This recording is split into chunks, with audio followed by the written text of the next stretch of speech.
Yes, West Ham Network, it's Holly, and we potentially have a quadruple signing imminent. And I'm jumping on here this evening to talk you through all the madness of day one of the January transfer window. Now, we're starting with two Here We Goes. And while the intro runs, make sure you give this video a little like. And of course, make sure you subscribed to West Ham Network. Let's go.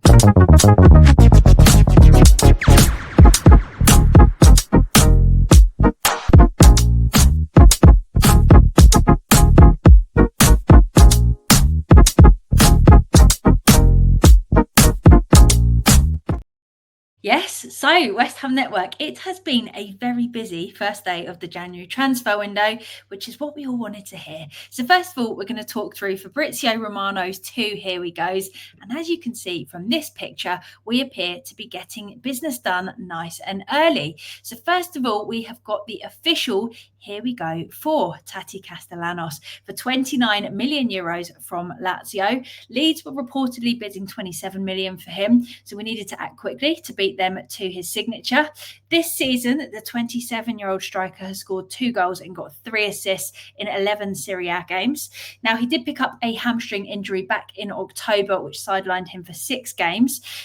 However, he returned at the end of November and he's been back playing a full 90, so that is good. Last season, he missed 10 games with 2 separate adductor injuries and a calf injury, but he hasn't struggled with any of those since April 2025, despite getting a decent amount of game time. So hopefully those are absolutely nothing to worry about. In terms of how he plays, from what I'm seeing, the general consensus is that he is a good player technically, and he is an even better support player, but he might not be quite as clinical in terms of getting those goals. Lots of people saying he's got really good technique and he makes the team better, essentially, but he doesn't always find himself on the score sheet. However, not the biggest problem if he brings other players into the mix, and it looks as though that's what he does. Now, for our next story, our second Here We Go, Fabrizio has also confirmed that we are signing 21-year-old Pablo up front from Guilherme. Sorry if I've absolutely butchered the name of that club, for 20 million euros plus 3 million of add-ons. Now, this is one that I'm actually really excited about to see. He has scored 10 goals and got 1 assist in 13 games this season. I spoke about him quite a lot in my video from earlier today, but he likes to take chances. He finds the back of the net. Obviously, this might be more of a challenge when he gets less time on the ball in the Premier League, but you could say that for anyone that's not played in the Premier League. And at the moment, we're in a position where we've got to take these chances. He's got the right skills that hopefully mean he can apply them in the Premier League, bang in some goals, and help save West Ham from relegation. And on top of this, he's also scored some headers this season. Go and watch his highlights if you haven't already, which also would give us some sort of aerial threat that we're currently missing quite a lot. So this means we've signed not 1, 2 strikers on day one of the transfer window, suggesting, first of all, I think Nuno really doesn't rate Wilson, or that we're just taking no chances on being able to score goals in the second half of the season. Now, to summarise these two Here We Goes, we'll pop the tweet back up one more time. It's a lot of money overall. We'll have spent more than 50 million euros on 2 strikers, meaning we will have a total of 3, including Wilson, plus Bowen, who can technically play there too. Interestingly, and what I think is probably most interesting in terms of the strategy that we're taking, all rumours pointed to Nuno really wanting players with proven Premier League experience. And we've decided to now go with 2 that aren't proven in the Premier League. But I think personally, these are the kind of signings that we need to be making. We need to take these players away from the likes of Leeds, who are also looking at a similar type of player. They're players that can strengthen a side, they're somewhat affordable, and they are willing to come to a Premier League side who's fighting relegation and want to prove themselves in the league. Because I think that's the kind of combination that means they're willing to come to West Ham, but are also of a standard that might be able to help us at West Ham. So the change in strategy is definitely an interesting one, but if I had to guess, I reckon we've put the feelers out. We've come to realise that we're not going to be able to afford and realistically agree terms to get players like Aki, who I actually just saw pull up in the second minute, I believe, of the City game. The people don't want to come to us. We're a bit of a no one wants to come to us right now, but it's absolutely fine. So I think we're going to have to go for those that don't necessarily have Premier League experience, because those that do have it are either crazy price-wise, not leaving their team and teams don't want to lose them, or we can't afford that because we'll only be able to sign one player. And we've decided that time is of the essence. And I think what we've done is gone, well, we've got to do things quickly. Priority is to get signings in fast now. And that seems to be exactly what we're doing. Now, those are the two here we go. So those are the ones that seem most concrete. Typically, a here we go always meant it was set in stone, but obviously there have been a couple question marks over how certain a here we go is. But nonetheless, we're now going to move on to the third signing in the works, who looks to be almost kind of there, but there are still some details to be agreed with the club. It is, of course, Adama Traore. He did play for 5 minutes for Fulham tonight, and we're hearing that they're reluctant to let him go while AFCON's going on because they're still short on players. The rumour with this is that it will be an initial 6-month deal, which makes me wonder whether it would be 6 months and then a longer permanent deal if we stayed up or something like that, or whether it might be a loan, but that wouldn't really make sense because his contract runs out at the end of the season, so that doesn't benefit them either. So we'll have to see what happens there. And finally, Raheem Sterling rumours have been heating up as the day has gone on, but they seem to have just dropped off and cooled down again, suggesting, sorry if you can hear my daughter laughing in the other room. She doesn't sleep anymore and she just laughs for about an hour or two before she falls asleep.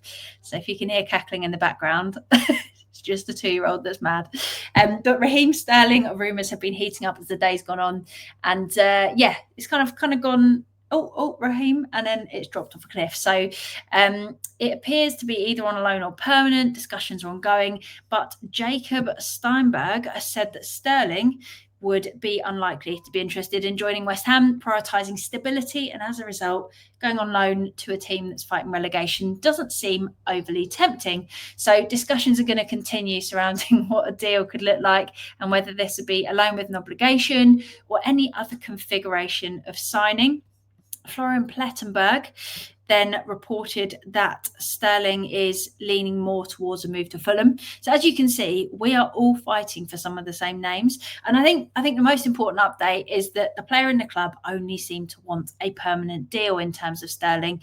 So unless this is something that we want, it's unlikely that we can get anything over the line with him. Looking at the player himself, Sterling is on a reported weekly wage of over 300k. So even if we did manage to get him on loan, it would have to be heavily subsidised by Chelsea. And it looks as though they wouldn't really want to do this too heavily. And even if we did get this agreed, it still might not be particularly cheap for us because there's no benefit in them loaning him out and paying all of their wages.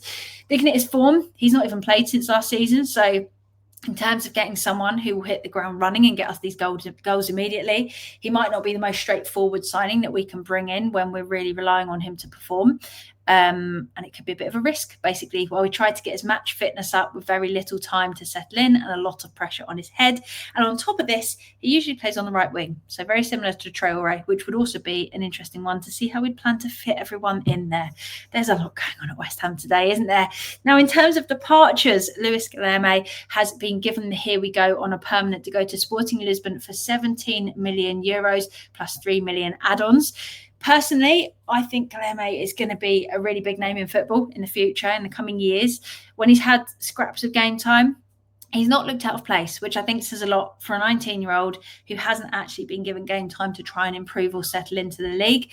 But right now, as much as I would love to keep him and see what we can do, it's not really the time for a big project. We've got to prioritise bringing money in. And if this is what we need to do in order to stay up by getting the funds so that we can reinvest them elsewhere, unfortunately, I think it's one that we're going to have to do. I do worry that this could be one that comes back to bite us when we're talking about how good Guilherme is in another 5 years. But you never know with these things. A bit of a failed project bringing him in, but we've spoken about the lack of vision and long-term planning.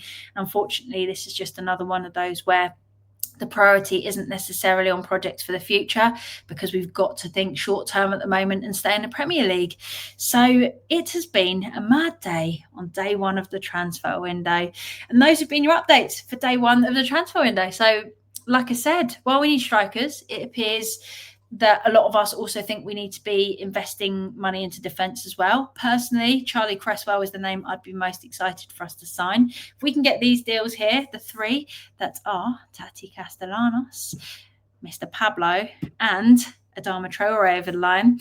I would be very keen for us to bring in Charlie Cresswell and then see what we can do after that. But ultimately, I think we'd have the main ones in that I'm most concerned about, and I'd love it if we could get this business done early. The great news is we're clearly taking the January transfer window very seriously and putting money behind it. It's so important that we make transfers, particularly given our current position and the fact that Leeds have just picked up another point against Liverpool, meaning that we are now 7 points behind them and 10, I believe, behind them in goal difference, which basically means we're 8 points off them. And yeah, I'm happy to see that we're putting money behind our decisions here, and that hopefully this means we can strengthen our side significantly this January and go again in the second half of the season. And like I said in my video earlier, we need to fully back the manager, act quickly, and get this mid-season rebuild underway as soon as possible. So there you have it. That has been your update for day one of the January transfer window. It's been an exciting one. Hopefully this is just the start of a very busy window, strengthening our side. But I want to hear your thoughts. So drop a comment down below. How are you feeling? Are you pleasantly surprised that we're busy this early in January? What are your thoughts on the strikers? Just as a reminder, Taty Castellanos got the here we go, as did Pablo. Really excited to see what Pablo can do. We have got Adama Traore talks kind of continuing. There's a question mark over when that could get over the line, but it looks positive at the moment. Sterling, I don't see it happening, if I'm honest. I don't think we'll bring him in on a permanent. There's competition from other clubs, and I think he'll be relatively expensive. And we are saying goodbye to Guilherme. So let us know your thoughts down below in the comments. If you haven't already, please take a second to like and subscribe. It does such a big job of supporting the channel. We appreciate each and every one of you. Happy New Year. Till next time, I've been Holly. Thank you so much for watching. Have a great evening. Come on, you Irons.